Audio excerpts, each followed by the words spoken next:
Olá, queridos, está no ar com você mais um programa Cabeça para Cima, sempre trazendo temas bacanas que nos ajudam a viver melhor, a tornar a nossa vida mais interessante e mais na linha daquilo que Deus pensou e preparou para a gente, uma vida plena e abundante. É meio que o sinônimo de uma vida de cabeça para cima. Muitíssimo obrigada pela sua audiência, pela sua presença conosco, pelo seu feedback, retorno, aí sugestão de temas.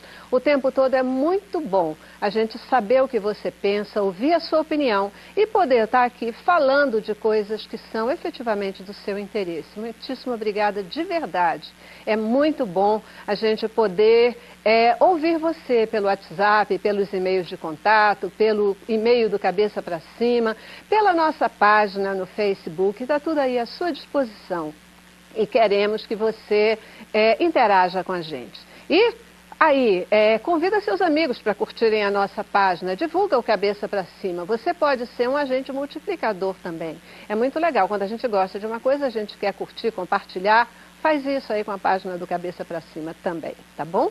Obrigada pela sua presença, obrigada pela sua audiência e aquele meu agradecimento que não pode faltar nunca. A você, querido semeador de boas novas, você que está com a gente o tempo todo, você que já entendeu a missão da Rede Boas Novas e por isso é que você ora pela Boas Novas e por isso que você semeia aqui, financeiramente, com aquilo que você pode, porque a gente não determina valor. O importante para a gente é que você tenha acesa a chama de semear no reino de Deus, de ser um missionário junto com a Rede Boas Novas. Por isso eu quero te dizer e sempre lembrar para você que a gente também ora por você, pedindo ao Senhor que Ele mantenha acesa essa chama, que Ele possa te cobrir de graça e misericórdia em todos os dias da tua vida, atendendo os desejos do teu coração. Fica só aquela coisinha que é bom a gente lembrar, que quando Deus não faz aquilo que a gente quer, é porque Ele está fazendo uma coisa melhor para a gente. Ele nunca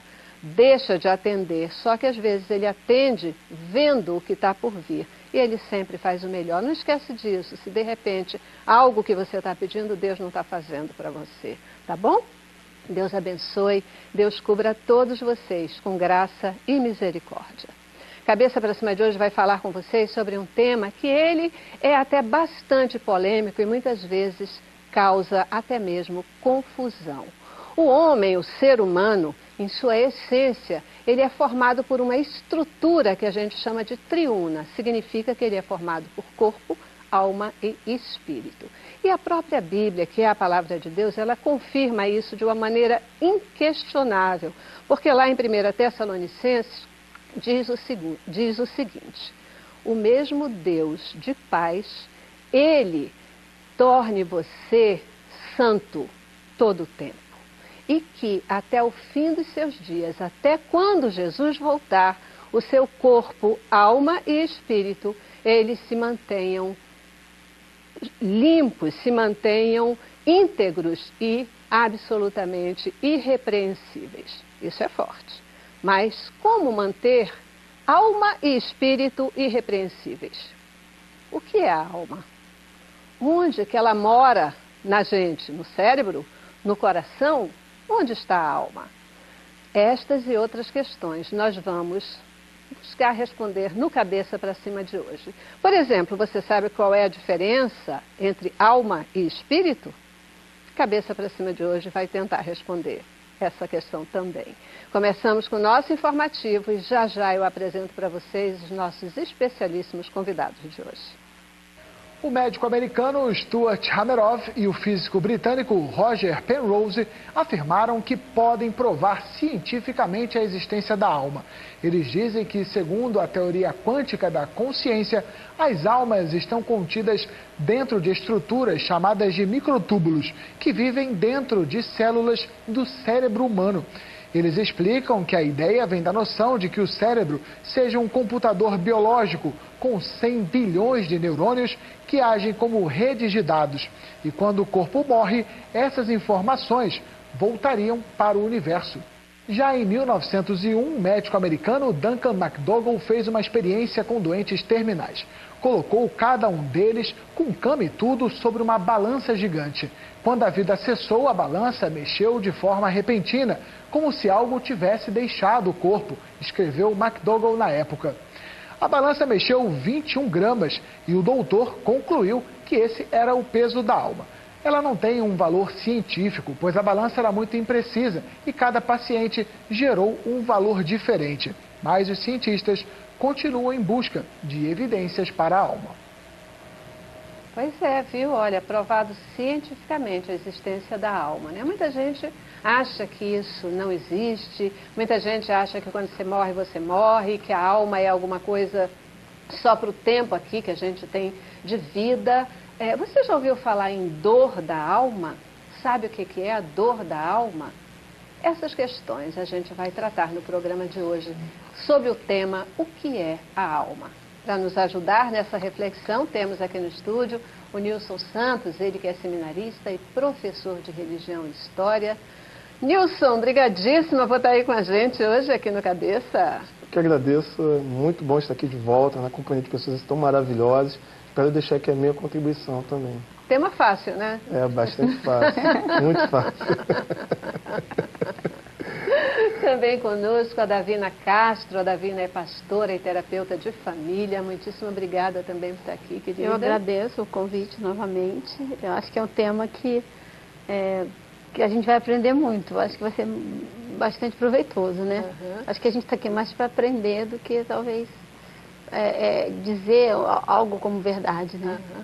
Eu, com certeza, estou aqui para aprender com vocês, né? Meu papel é provocar vocês aqui hoje mais do que nunca. Também conosco Jairo Carioca, ele que é teólogo e psicanalista, também sempre aqui conosco no Cabeça. Muitíssimo obrigada, Jairo, por aceitar nosso convite. De estar aqui nesse programa mais uma vez, ao lado de gigantes, né? Esse é um tema que eu acho bastante interessante, porque talvez Tertuliano ia gostar, né? A pergunta que Tertuliano fez, o que Jerusalém tem a ver com a Grécia, né? E é exatamente o que nós vamos provocar hoje, né? A Grécia e Jerusalém. É isso aí. E completa o nosso time de hoje a Ana Paula Camargo, ela que é neuropesquisadora cognitiva da UFRJ, né, também sempre aqui com a gente. Quando a gente fala em questões do cérebro, Ana está aqui. Obrigadíssima, Ana, pela sua sempre presença conosco. Eu é que agradeço, porque a gente vem e aprende muito aqui. Hoje eu estou final de fila, porque são 3 pastores, né? Então eu vou estar aprendendo muito aqui. Vou trocar minha cadeira para isso. Vou trazer a contribuição da ciência, né? Que a gente começou falando muito de ciência, mas esse tema, ele é um tema muito filosófico, né? E a ciência, o que ela traz, né? Ela quer medir, ela quer pesar, ela quer saber quanto que vai custar, quantas vezes isso acontece. E aí, quando a gente traz um tema como esse, né, que a gente não consegue medir, não consegue se apropriar, né, porque é uma ideia que você tem que abstrair completamente, aí a ciência fica sem chão para se pegar e se prender e dizer, isso é comprovado cientificamente. Mas como? Você mediu? Você contou? Qual foi a dimensão que foi utilizada para você trazer essa resposta e que essa resposta tem esse complemento, né, dizendo, não, ele foi comprovado cientificamente, né? Muitas vezes a gente tende a isso, né? Achar que só é verdadeiro, só é real, só faz sentido aquilo que a ciência pode comprovar. Não, mas para a ciência é assim, né? Não, para a ciência é assim, mas acontece que tudo no mundo não é necessariamente científico, né? Eu não sei quem é o autor desse conceito, mas eu já li em algum lugar alguém falando que quando a ciência diz isso não é verdadeiro, algo que está na Bíblia, né? E que a ciência vem e diz que não é verdadeiro, esse autor diz o seguinte, é porque a ciência ainda não chegou lá, né? Ela só ainda não chegou lá, mas ela vai chegar, né? É porque a ciência precisa de instrumentos, né? Então, o grande instrumento da neurociência, ele é muito atual, né? Então, a ressonância magnética, da onde a gente está tirando muitas informações, né? Trazendo à luz determinados conceitos que antes você tinha aquele conceito filosoficamente debatido e tal, e aí você consegue comprovar porque você traz à luz informações através da ressonância, que aí sim você pode dizer, olha, isso acontece no indivíduo aqui, nos Estados Unidos, né? Não é uma questão de cultura, mas uma questão realmente de... Mas você também não trabalha com os efeitos, os impactos, a ciência também não aproveita desse... Sim, a ciência, isso é um fator. Desses resultados? Isso é um fator. Agora, para você comprovar, você tem que ter uma dimensão possível de medida, né? Então, pronto, 21 gramas, 21 gramas, é o peso da alma. É uma medida aí que já está provocativamente colocada para os cientistas para chegarem aí, começarem a estudar. Não, mas os cientistas, eles falam muito sobre essas questões filosóficas, né? E a alma também é debatida, porque você tem que compreender o indivíduo nessas nuances todas que o indivíduo tem, para você chegar a questões muito simples. Sem dúvida. Né? Porque estamos aqui, o que estamos fazendo aqui, para onde nós vamos. Né? E aí, dentro desse contexto, a gente tem essa questão de que o ser humano, né, ele tem essa essência, né, uma estrutura triuna, essa estrutura de corpo, alma e espírito. Como é isso? Como é que a gente, por que a gente diz isso e o que pode comprovar que essa é a estrutura do homem? A Bíblia afirma. E vocês? O que dizem a respeito? Na teologia, na verdade, você tem dois conceitos, na verdade são três, né? Há uma discussão se o ser humano ele é composto de corpo, alma e espírito, que é chamada de tricotomia. Há uma outra visão que é chamada de dicotomia, que diz que o homem é constituído de corpo e alma. No caso, espírito e alma seriam coisas similares, idênticas, só uma questão mesmo de palavra. A gente mesmo, o tempo todo a gente fala, né, alma, às vezes... Espírito, por exemplo, Apocalipse diz que João viu as almas das pessoas que haviam sido decapitadas, né? Então, assim, dentro do conceito que se tem de alma como sendo a psique, o que João viu? Então, na verdade, ele estava falando, dentro dessa visão tricotomista, que ele viu espíritos, né? Outra questão seria o monismo, que é uma linha de interpretação que vai afirmar que o ser humano é uma constituição única, não há essa separação. Então, o que seria, na verdade, a alma? A parte imaterial, a parte não palpável, que não faz parte dessa dimensão física, né? Quando você olha para a Bíblia ela não trabalha com o conceito tricotomista, porque esse é um conceito grego. Na verdade, o conceito de que o ser humano é composto de corpo, alma e espírito, ele é uma leitura da influência grega dentro da teologia cristã. A Bíblia ela trabalha com o termo alma e espírito como sendo a mesma coisa. O tempo todo você vai ver a minha alma está profundamente angustiada, ou meu espírito. Maria mesmo ela trabalha assim, meu espírito, minha alma engrandece ao Senhor, meu espírito exulta em Deus, meu Salvador. Quando nós conhecemos a composição da estrutura literária hebraica, tem uma coisa chamada paralelismo, que é o uso de palavras diferentes para se expressar, né, a mesma ideia, ter o mesmo sentido. Por exemplo, como que nós devemos amar a Deus, né? Com toda a nossa força, né, com todo o nosso entendimento, com toda a nossa alma. Não quer dizer que sejam coisas diferentes, mas quer dizer que sejam, que a expressão é o seguinte, com todo o seu ser. Então a ideia de divisão corpo, alma e espírito é uma leitura posterior que brota, na verdade, tem a ver com a ideia de que a alma seria a psique, a mente, né? O espírito seria a parte imaterial e o corpo essa parte física. A dicotomia trabalha com o conceito de que alma e espírito são a mesma coisa e que ora a Bíblia usa o termo espírito, ora usa o termo alma, mas é a mesma ideia de uma parte imaterial. Só esse debate aí que o Nilson está trazendo, que a questão da tricotomia seria mais uma questão de interpretação daquilo que está escrito, e não a escrita em si. Mas a questão da psique, e aí daí que eu provoquei a questão de Tertuliano, né, Grécia e Jerusalém, porque a própria literatura de alma na Bíblia vai sendo transformado ao longo da escriturística, né?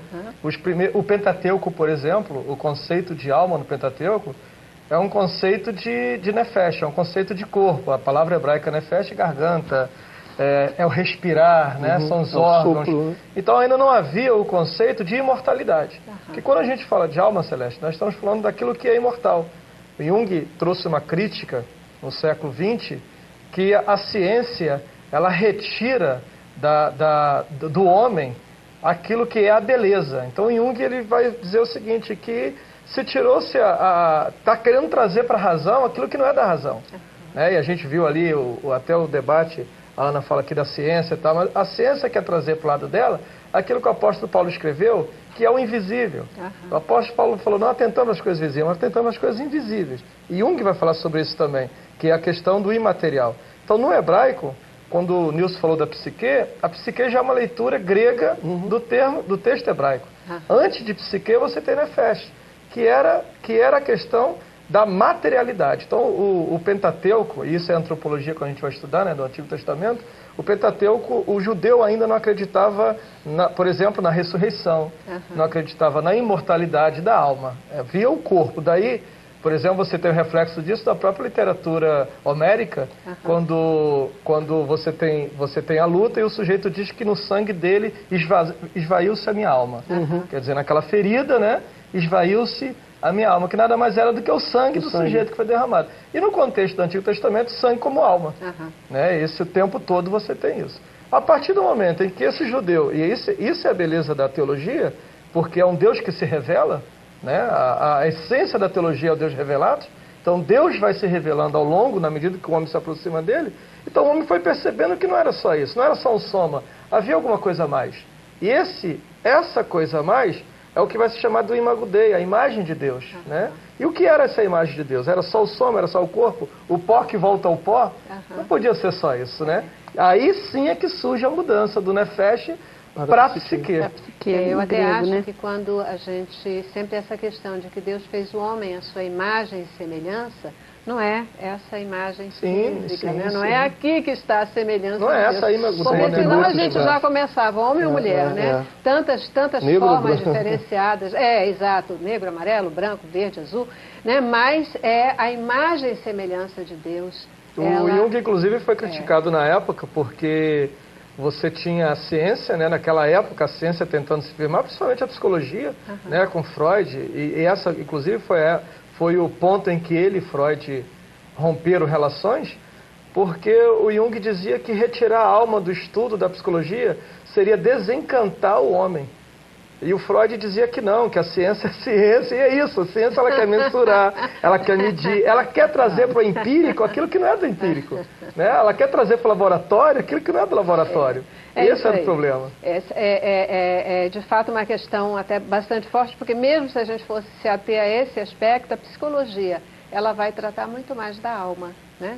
Talvez ela vai tratar muito mais da alma com seus reflexos no corpo, né? Vai tratar muito mais desse não físico, né? Que se reflete também no físico. E que até esse aspecto hoje também é complexo. Você tem dois ramos da psicologia que estão praticamente em confronto, né? Você tem um lado da psicologia, e a gente estava até dando uma lida nisso antes, né?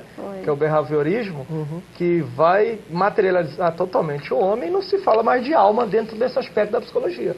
Você vai falar de comportamento, você vai falar de cognição. E aí é o debate hoje, né, Ana? Dentro da academia, você não fala de alma e corpo, você fala de soma e psique, você fala de mente e cérebro. Então, por exemplo, quando eu vi ali a neurociência falando dos neurônios, não estou falando da mente, estou falando do cérebro. Verdade. Mente, olha cérebro. só, eu já preciso fazer o meu primeiro intervalo, então já vou dar uma paradinha, a gente já estourou 3 minutos e eu volto já para a gente continuar aí o nosso debate, né? Mente, cérebro, alma, espírito. Onde é que fica a alma? Onde é que se localiza a alma? É possível a gente responder essa questão? Intervalo, eu volto já. Vamos lá. Cabeça pra cima. Cabeça pra cima. Por todo mundo. Olá, queridos. A gente está aqui, né, no Cabeça pra Cima de hoje com um tema super especial falando sobre a alma. Você tem dúvida ou você tem certeza da existência da alma? O que é a alma, né? Isso é o que é a pergunta que a gente tem colocado aqui. Agora tem um negócio que a gente falou antes, no primeiro bloco, eu queria só fazer uma diferenciação, né? O Jair estava falando sobre mente e cérebro, né? E parece que são duas coisas assim, né? São muito distintas e opostas. Não. O cérebro, você pega ele, você pega aquela estrutura material, né? É como um computador, que tem aquela estrutura física. É o hardware do computador. É o hardware. E a mente é o software, é tudo que roda dentro desse cérebro, né? Então, os cientistas, eles ficam mais tendenciosos a entenderem que a alma tem um aspecto de mente, né? Então, quando a gente fala de alma e dessa questão religiosa, dentro da ciência, ela leva para esse lado da mente. Por quê? A mente a gente consegue capturar esse funcionamento da mente, né? Então você tem um funcionamento cerebral de elétrico, né? Químico, que você consegue medir todas essas questões, né? Áreas de funcionamento, né? Aquela outra pergunta que você vinha trazendo, aonde que está a alma, né? E aí os cientistas falam, eu perguntei primeiro, né? Onde está a alma? Onde está aquela memória sua? Aonde nós vamos depositar nossa memória do dia de hoje no nosso cérebro, né? Para a gente resgatar depois no futuro. Onde vai estar exatamente contida essa memória? Isso tudo os cientistas estão perguntando. E claro que eles perguntam, onde está essa alma, né? Desse indivíduo. Eu queria, assim, desculpa, Fala, Davi. eu queria falar um pouco, assim, talvez de uma forma um pouco mais simplista, né? Que não dá para... Né, eu estou aqui meio que, né, um sanduíche aqui, eu vejo a alma como a sede das nossas emoções, porque quando o Senhor, Ele sopra sobre nós, né, esse fôlego de vida, eu acho que é a forma que a alma, eu entendo que a alma é essa dançarina sobre esse processo que a gente enfrenta no nosso dia a dia, ou para que a gente se mantenha nesta relação profunda com Deus. Eu acho que a alma nos leva, inclusive, a este relacionamento com Deus. Eu vejo pela psicologia, muitas vezes, até a sua relação com Deus fica mais difícil quando você tem afetos adoecidos dentro da sua alma. Então eu vejo, se você perguntar, Davina, você entende que a alma está em algum lugar específico? Eu digo que ela é como um vento que bate em todas as áreas da sua vida, e ali você te leva a entender algumas questões, te leva a ter os seus afetos e verificar os seus afetos. Uma vez eu li sobre Santo Agostinho, quando ele fala que se você quer conhecer uma pessoa, conheça por aquilo que ela ama e não por aquilo que ela faz, porque o que ela ama vai dizer quem ela é, e não a funcionalidade. A gente se esconde muito atrás da nossa funcionalidade, né? Isso de repente algumas pessoas podem ser melhores que eu, né? Mas às vezes a gente se esconde muito atrás. E quando ele fala essa frase, para mim, ele diz com clareza que como é que está a minha alma. Eu acho que a minha alma é que diz quem verdadeiramente eu sou, e até para entender qual é o propósito a que eu vim aqui, né, nessa humanidade. A gente há pouco tempo estava falando sobre conflitos mundiais, né, na Europa. É lógico que eu estava conversando com a Ana Paula, apareceu lá, mas é em todo lugar, né? Quando os refugiados, o muro da Hungria não pode entrar, e a gente vê como nós estamos adoecidos, porque eu não quero saber se você não tem lugar para isso, se o teu país não tem essa estrutura para você. Eu acho que esse sentimento, me corrija, os estudiosos, por isso que é tão eu acho difícil. Que eles fazem parte desse processo de saber quem eu sou. Eu acho que essa é uma questão forte que hoje se debate, né? Quando você traz essa questão, por exemplo, de refugiados, etc., é que muitas vezes a gente olha para o mundo como o meu pedaço, o seu pedaço, o meu país, exatamente, etc., e a gente esquece que nós somos humanidade. Né? Humanidade.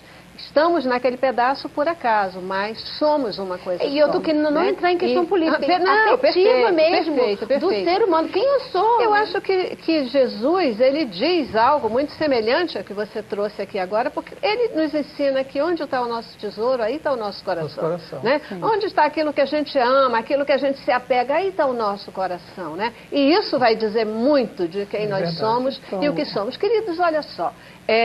O debate é amplo, né? A gente tem assim tudo para se perder e sair filosofando, que talvez seja o plano, né, da essência de todo esse debate, ele pode acontecer. Mas eu queria ouvir de vocês uma coisa assim, o que significa? Eu volto, eu não esqueci a pergunta de onde está a alma não, tá? Onde é que ela mora, eu vou voltar para ela. Mas eu queria antes entender com vocês o que significa ter a alma doente. A minha alma, ela está... Maria disse, né? Naquele momento ela estava com a alma absolutamente exuberante. Ela diz, a minha alma engrandece ao Senhor, né? Mas o que é? O que significa ter a alma doente? O conceito, aí a gente volta para o conceito de alma dentro do hebraico novamente, né? Quando você fala do nefesh, você fala de ruach, que é a questão do sopro. Então, dentro do conceito hebraico, nefesh seria o desejo, o anseio. E o sopro, anseio pelo sopro. Então, que anseio é esse? O Jung ele vai falar que a alma anseia por aquele que a fez. Então, essa angústia, e a psicologia junguiana é até conhecida como a psicologia profunda, porque ela vai trabalhar exatamente com o conceito da angústia da alma, essa angústia que vai ser... E aí é um conceito da filosofia de Kierkegaard, né? A angústia do ser é de quê? É do afastamento de Deus. Então, o que seria uma alma angustiada? Seria uma alma distante de Deus. Né? E aí é que a crítica que a ciência fez à psicologia junguiana, porque ele fala que é impossível o homem ser tocado se não for para uma outra alma. Esse era o segredo, por exemplo, de Jesus. Quando Jesus ele vê aquela multidão angustiada, ele fala o quê? Vinde a mim todos vós que estáis o quê? Cansados, sobrecarregados. Ou seja, vocês que têm angústia na alma, vem para mim que eu sou a resposta para essa angústia. Então a angústia é o distanciamento de Deus. Agostinho Até também porque ele vai ninguém falar... poderia saber mais sobre isso, sobre a alma daquele indivíduo, sobre a do que dor, aquele que o do que criou. aquele que o criou, né? Em cima disso aí, o Agostinho ele tem uma frase interessante. Segunda vez, né, que estamos citando aqui o Agostinho. Ele tem uma contribuição assim inigualável. Ele vai falar no livro Confissões, né, que ele fala assim, ele vai falar da angústia, né, e fala assim: tu nos criaste para ti, Senhor, e a nossa alma só encontrarás descanso quando te encontrares. Então, assim, todo ser humano ele foi criado à imagem e semelhança de Deus, não na sua forma estética, física, mas no que diz respeito aos atributos. Né? O ser humano ele tem sentimento, o ser humano faz escolhas, o ser humano ele foi criado com sentimentos de bondade, de amor, de justiça, tudo isso está presente no homem. É claro que a queda, né, o pecado, ele faz com que haja uma degeneração, uma depravação, uma mancha em todas esses atributos que o ser humano tem.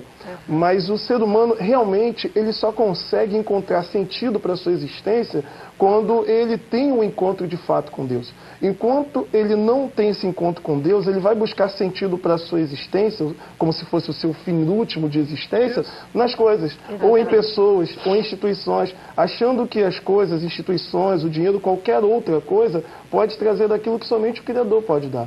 Então, eu acho que, antes de mais nada, independente do conceito que se dá, seja da tricotomia, da dicotomia, da psicologia, a alma tem a ver com aquele lado do ser humano que é o imaterial, onde tem sentimento, onde tem emoções, onde tem a sua personalidade. A alma é a tua personalidade, é aquela parte que não é simplesmente visível, palpável, mas é aquilo que Deus colocou no homem. O Nefet Hayah, conforme ele falou, né, é exatamente o seguinte: Deus soprou, colocou na raça humana aquilo que ele mesmo tem de atributos. E é tão forte que você não consegue mensurá-la, não consegue tocá-la, não consegue vê-la.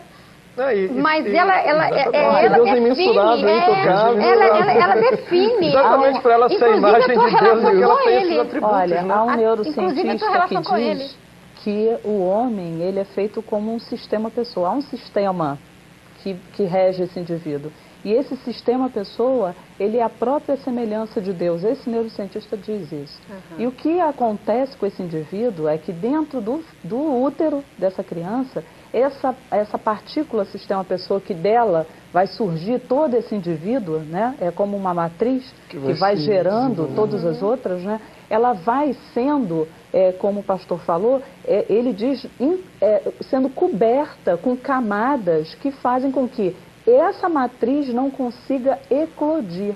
Então, o que o indivíduo faz quando ele vai para a vida e vai à cultura e vai se desenvolver as competências dele e habilidades, ele vai buscar, vai descobrir essa Tirar as matriz camadas. dele. E essa matriz de sistema-pessoa é a matriz de semelhança com o Criador, né? Então você vê que a ciência ela não está negando, muito pelo contrário, ela está se aproximando cada vez mais dessa matriz. Não é à toa que a gente, um tempinho atrás, descobriu a essência de Deus em todas as partículas do planeta e do mundo, do universo. Então essa partícula de Deus está contida dentro de nós.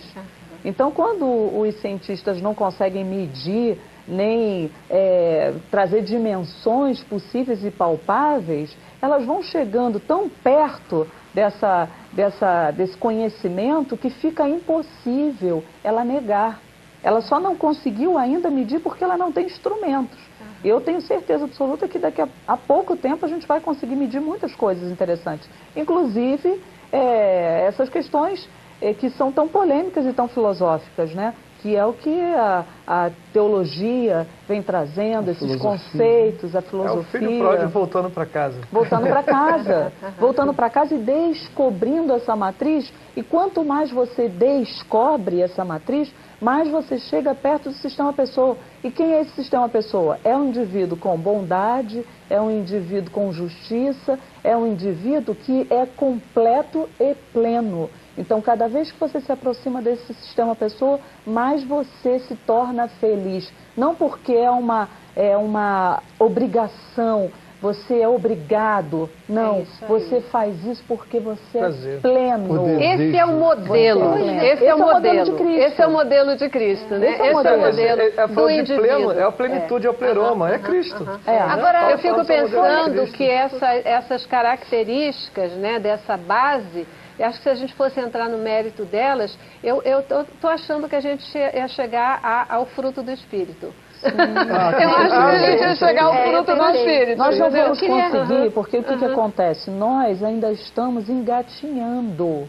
Nós estamos muito distante, porque nós nos distraímos no meio do caminho. Então criamos distrações. Esse indivíduo ele está muito coberto ainda. Então esse sistema pessoa ele está longe. Então a gente está numa tentativa muito grande da santificação. Quando ele fala dessa tentativa de santificação, e Jesus vem como modelo vivo cognitivo para que a gente que sirva como modelo para que a gente possa seguir esses passos, é justamente porque nós nos distraímos tanto que cobrimos esse sistema pessoa. Então se traz um modelo para que a gente possa cognitivamente copiá-lo e descobrir esse sistema pessoa e chegar a essa matriz. Deus é tão misericordioso que ele faz isso, né? Sim. Ele se torna homem na pessoa Exato. de Jesus Cristo para vir, para mostrar que neste modelo, nesse homem, é possível ter a plenitude, come, né? Ter a plenitude. É interessante que dentro da teologia tem uma área que estuda a pessoa de Cristo, é chamada de cristologia. Nilson, segura. Eu já estourei 4 minutos e eu tenho que parar, senão não vai dar certo. Então eu vou para o intervalo e eu volto contigo, tá bom? Vamos para o intervalo e eu volto já. Cabeça pra cima, cabeça pra cima. Gente, incrível. Eu estou com um sentimento aqui de que a gente podia fazer uma série sobre esse tema, sabia?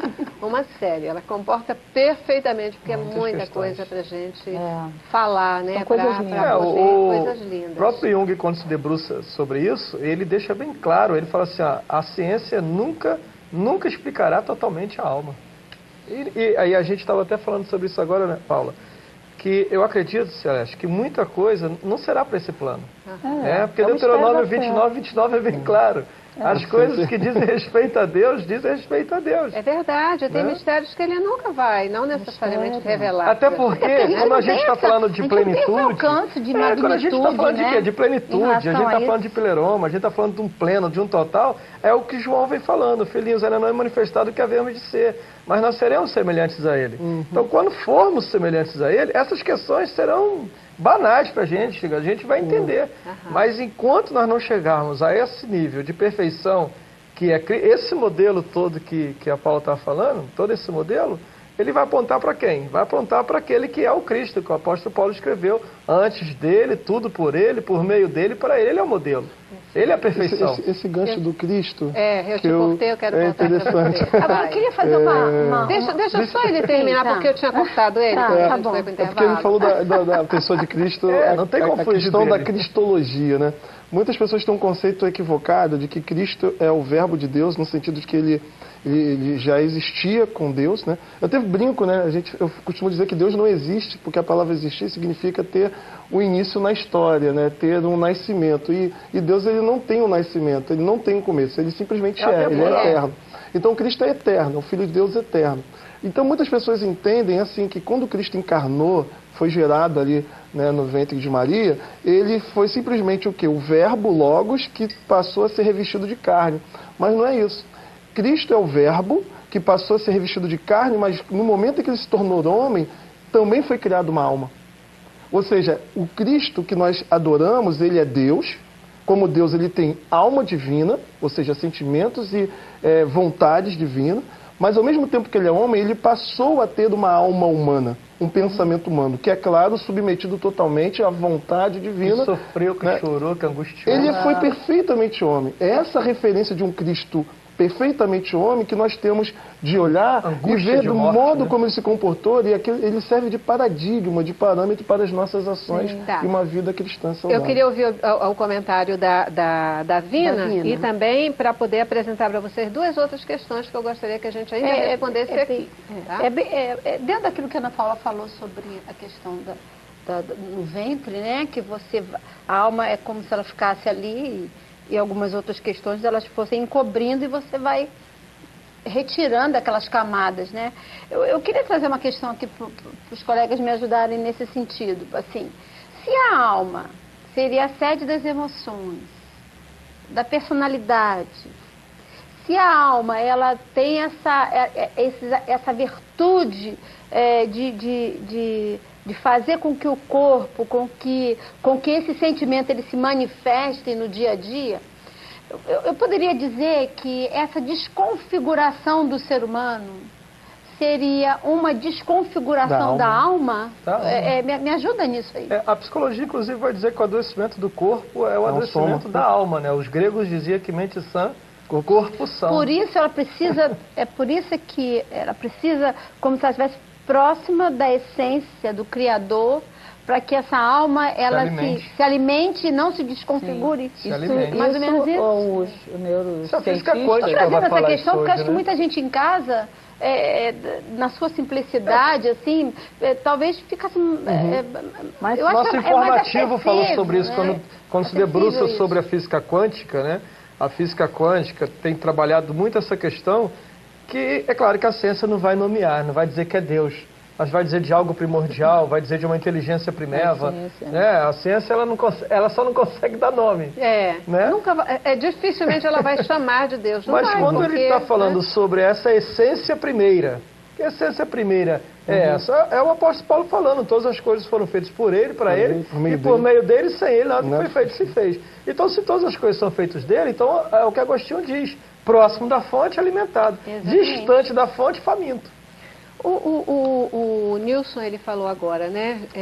Jesus, ele nasceu lá no ventre de Maria, em determinado momento ele ganhou, você usou uma expressão semelhante, ganhou alma. Ele passou a ter alma. Passou a ter alma. Passou a ter alma humana. Em que momento a alma chega? Em que momento surge a alma? Eu pensei que a gente não ia tocar nesse assunto. Olha, eu vou dar rapidamente, de uma forma muito superficial, 3 explicações dentro do próprio cristianismo. Existe uma vertente chamada pré-existência da alma, que é de influência grega, de Platão, do neoplatonismo, e que no início do cristianismo algumas pessoas pensavam dessa maneira, como um pai da igreja chamado Orígenes, de que a alma já existia lá no céu, e esse caos que existe aqui na Terra foi porque essas almas sofreram uma queda num plano espiritual, e quando assumiram um corpo físico, elas já assumiram com essa deficiência. Daí eles procuram explicar também a questão da universalidade do pecado. Essa visão, praticamente foi abandonada pelas igrejas cristãs, porque não tem base nenhuma bíblica, mas há uma outra igreja na atualidade que professa isso. Existe uma outra visão chamada criacionismo, que interpreta que a cada momento que há uma concepção, uma alma é criada. Ou seja, Deus vai criando almas ao longo da existência humana. Cada pessoa, a gente não sabe o momento certo, se é na concepção ou se é no desenvolvimento, mas é como se Deus estivesse ainda criando a cada momento que surge um novo ser humano. E uma outra visão técnica da teologia é o chamado traducionismo, que vai dizer que essa alma é passada juntamente com a geração biológica, né? Ou seja, no momento em que há essa concepção, é gerado um novo ser, essa alma é gerada praticamente como se fosse de uma maneira hereditária, né? Os pais biológicos, eles não apenas vão oferecer o corpo, mas também a alma. Aí você me pergunta, qual é a correta? Olha, na verdade, as duas vertentes, né? isso, as duas vertentes são seguidas pelas mais diversas igrejas. Agora, a primeira, da pré-existência, é o que daria margem para a ideia de reencarnação, e nós não cremos nisso. Cremos que tanto o criacionismo quanto o traducionismo têm apoio bíblico, mas também tem suas objeções. De todos esses três, o único que não tem apoio bíblico, né, é a pré-existência, mas ele tem mais apoio filosófico. Né? Daí, por exemplo, o espiritismo kardecista, que se apoia como filosofia, né? Que a questão, por exemplo, da transmigração da alma, tudo isso vem da pré-existência. O criacionismo foi o mais forte durante um bom tempo. Né? Hoje eu acho que é mais o traducionismo, né? Embora os dois, mas todos eles têm objeção. Por exemplo, o pai da igreja Tertuliano, um dos pais da igreja Tertuliana, ele era criacionista. No caso, outro pai da igreja Agostinho, ele navegava eu me lembrei agora que até dentro da teologia moderna, por exemplo, Berkhoff se definia como criacionista. Ele navega como também. Criacionista. Agora, o problema da objeção as objeções mais fortes em relação ao criacionismo e traducionismo diz respeito, inclusive, à própria pessoa de Cristo. Onde vai haver as objeções vão ser nas questões cristológicas, nem nas questões da antropologia, não, mas nas questões cristológicas, tá? Mas Traduz isso. Por exemplo, pecado. Da questão do pecado. Como que Jesus nasceu sem pecado, se toda a raça humana ela já está com... A questão do criacionismo, por exemplo, que diz que a todo instante Deus está criando uma alma, né? Ele tem duas objeções, a meu ver, aí já é uma posição minha. Eu acho que tem duas coisas que são muito, muito pesadas. A primeira é um Deus que está extremamente ocupado. Toda hora, embora isso não seja nenhum problema para Deus, mas toda hora criando uma alma.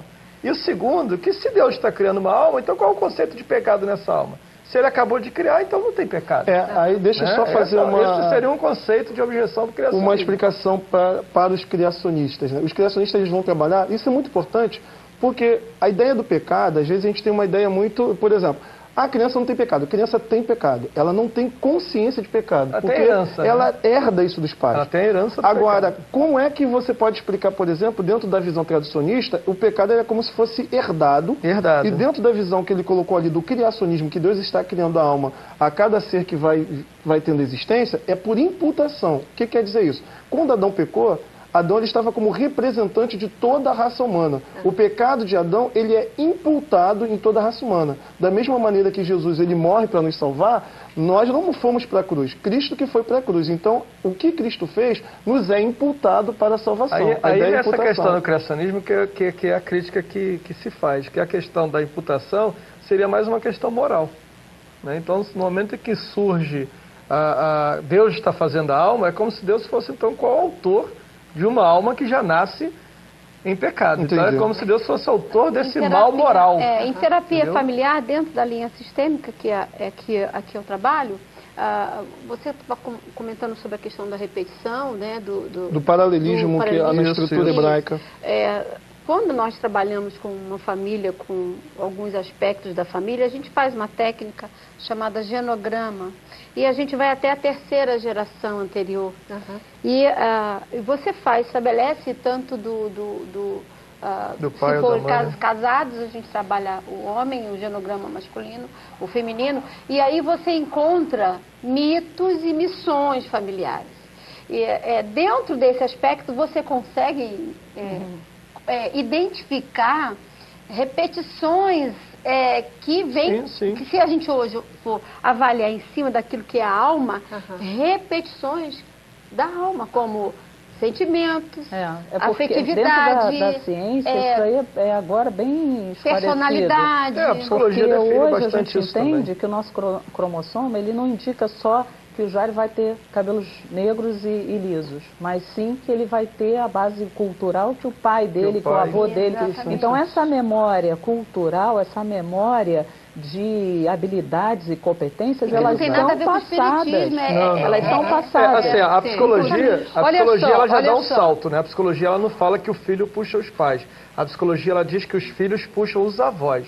A psicologia sempre vai dizer, a gente faz isso. Genética. Não, estou falando da questão das aptidões, por exemplo. Você vai ver que normalmente você tem esse exemplo bem claro na Bíblia. Você tem Abraão, você tem o Isaac neutro, e você tem um Jacó que é praticamente o Abraão em pessoa. Então você tem esse salto. As bases aí da informação estão colocadas para o nosso telespectador. Já preciso ir para o nosso último intervalo. Eu vou para o intervalo. Eu ainda vou tentar aqui que a gente fale de uma última questão, porque eu não posso deixar de perguntar para vocês essa, que é a alma, ela é mortal ou imortal? Intervalo. Voltar. Cabeça pra cima, cabeça pra cima. É isso aí, queridos. Falando aqui sobre a alma, um tema incrível, né? Um tema incrível e é muito bom a gente poder perceber hoje que já fatores científicos, como a Ana colocou, a ciência em nenhum momento ela nega a existência da alma, ela não sabe explicar. Né? Não sabe explicar ainda. Como, na verdade, por algum tempo a ciência não sabia explicar a cura do câncer, não sabia explicar a cura da AIDS, e daqui a pouco ela vai evoluindo. Tem dificuldade de entender o corpo, né? A ciência não sabe de tudo. Ela efetivamente não sabe de olha, tudo, mas ela isso é uma coisa muito positiva. Porque se a gente esquece as perguntas, a gente não aprende mais. É isso aí. Então, todas as vezes que a gente fecha um conceito e diz essa é uma verdade, e ela se transforma em absoluta, ninguém mais precisa aprender a respeito daquela questão. E como nós temos e vivemos num planeta em que os paradigmas precisam ser quebrados para que a gente possa crescer e crescer em cognição e entendimento, né, como diz, tem até uma passagem bíblica que diz, né, que Jesus cresceu em estatura e conhecimento. Então nós também precisamos crescer em estatura e conhecimento. E para esse crescimento que a gente não vai saber nunca. Pois e quando a gente vê esse conhecimento e a gente fecha esse conhecimento em conceitos, a gente fechou esse aprendizado. Então nós temos a pergunta, e a pergunta ela tem que permear a nossa vida como um todo, do início ao fim. Daí a pobreza da religião de hoje, porque a religião ela deixou de fazer perguntas, ela passou a ter absolutos. Conceitos. Quando você deixa de perguntar, você deixa de ser sujeito, você passa a ser objeto. Aí se torna, então a religião de hoje é uma religião objetal, ela se tornou-se um objeto, se tornou-se um fim em si mesmo. Essas grandes perguntas, todas que a ciência faz, eram as perguntas que a religião fazia. Né? Da onde nasceu tudo isso? Da teologia. Tem uma emissora futura, né? Eles têm aí um slogan que eu acho muito bacana, que o que move o mundo não são as respostas. São as perguntas. Eu acho que é isso mesmo. Olha só, eu não vou querer ouvir de vocês agora, não, a resposta sobre essa questão se a alma é mortal ou imortal. Eu vou deixar isso para um próximo programa. Que a gente vai voltar a falar sobre esse assunto hoje. Porque é pior do que a gente não responder, é responder correndo e deixar interpretações duvidosas. Né? De uma profundidade. Cabe um programa só para esse tema. E a gente está aqui para esclarecer, jamais para confundir. Tá? Eu queria agradecer muito a presença e participação de vocês. Acho que é um assunto magnífico da gente poder falar. E despedida de vocês. Começo com você, Nilson, já que eles já falaram um pouquinho. Começo com você, despedida de vocês. Quero deixar um beijão para minha esposa, agradeço aqui essa participação, essa oportunidade de aprender.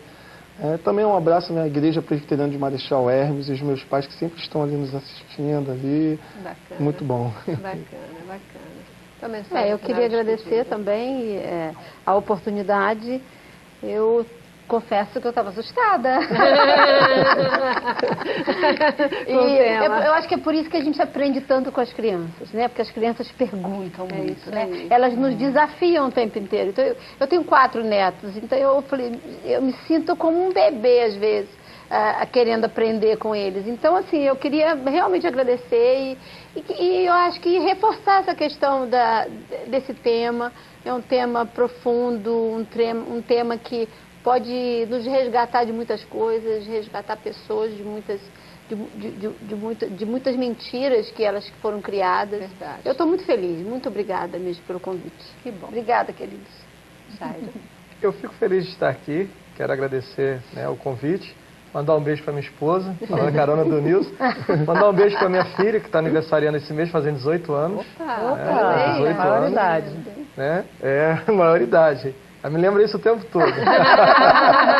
Ainda tem Ana Paula para reportar. Para pai não tem maioridade, não. E mandar um beijo pro pessoal da minha igreja também, Assembleia de Deus de Nova Iguaçu, tá? O Ministério de Deus é Fiel. E quero deixar aqui o pensamento do Jung, que ele disse o seguinte, Celeste: domine todas as técnicas, aprenda tudo que você tiver que aprender, mas quando estiveres com uma alma humana, seja apenas outra alma humana. Que lindo. Amém. Isso é muito bacana. Está precisando muito disso, né? Que a gente tem essa sensibilidade. Ana? Isso daí é uma coisa muito legal. Sabe por quê? Porque a gente tira essa coisa do preconceito. Quando você vai conversar com outro indivíduo, assim, as pessoas vêm me perguntar muito. Muitas dessas pessoas não sabem que eu sou cristã, mas não precisam saber, né, que eu sou cristã. Elas precisam saber que eu sou uma alma humana, que vou estar conversando com ela e a gente vai estar trazendo verdades e se comunicando, porque o indivíduo só cresce cognitivamente quando ele interage com o outro. É isso. Não quando ele interage com uma máquina ou ele interage com uma outra coisa qualquer, mas com o outro humano. Então, quando você interage com esse outro humano, seja ele de qualquer religião, seja ele de qualquer país, seja ele qualquer crença que ele tenha, ele vai trazer coisas, desafios para sua mente em que você vai crescer. E nós viemos para isso aqui. É isso aí. Eu acho que é por isso que o maior mandamento, né, um dos maiores mandamentos, um dos primeiros mandamentos, ama ao próximo como a ti mesmo. Né? Isso é essa mesma fala, né? Te coloca no lugar do outro, né? Seja uma alma humana diante de outra alma humana, né? Muitíssimo obrigada, queridos. Muitíssimo obrigada pela participação de vocês. Obrigada a você também que está em casa. Se você quiser mais sobre alma, manda dizer aí pra gente, manda um WhatsApp pra gente, fala as suas perguntas também, porque nós vamos continuar com esse debate. Termino o programa com boa música, deixo com vocês a Aline Menezes, que canta pra gente agora. Paz.